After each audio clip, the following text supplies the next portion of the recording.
Indulto, graça, perdão, termos usados para se referir ao decreto do presidente Bolsonaro que anulou a condenação do deputado Daniel Silveira pelo Supremo Tribunal Federal. Mas você sabe o que significa cada um deles? O Jornal da Cultura explica para você.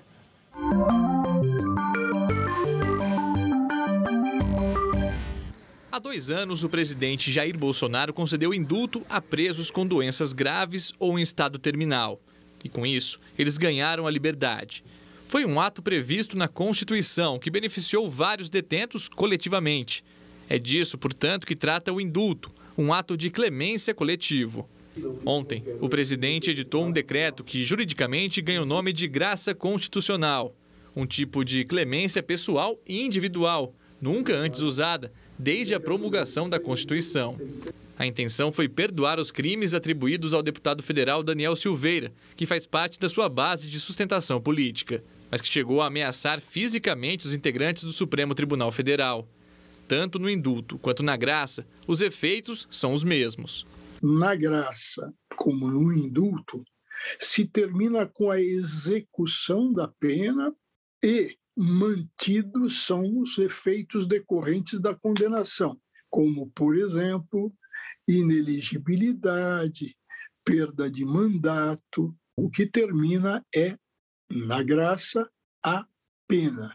Por exemplo, no caso do Daniel Silveira, a pena de 8 anos e 9 meses de reclusão e mais a pena pecuniária, ou seja, a multa. Na Constituição brasileira, os poderes são independentes, uma tradição dos países democráticos que assim preservam a autonomia e o equilíbrio entre executivo, legislativo e judiciário.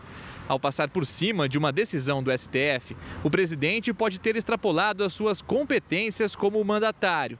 E, nesse caso, estaria sujeito, ele próprio, a punições previstas em lei. Ele abusa nas suas atribuições.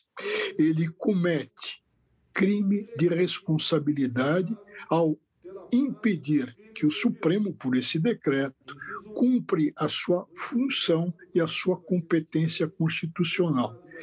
Como autor de crime de responsabilidade, evidentemente, ele fica sujeito a impeachment, ele, Bolsonaro.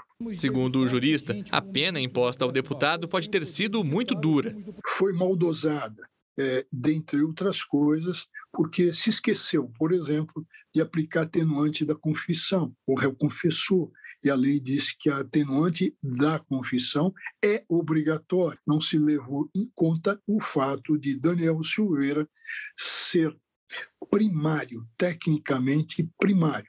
Mas isso não dá ao presidente o direito de atropelar uma decisão tomada pela mais alta corte de justiça do país.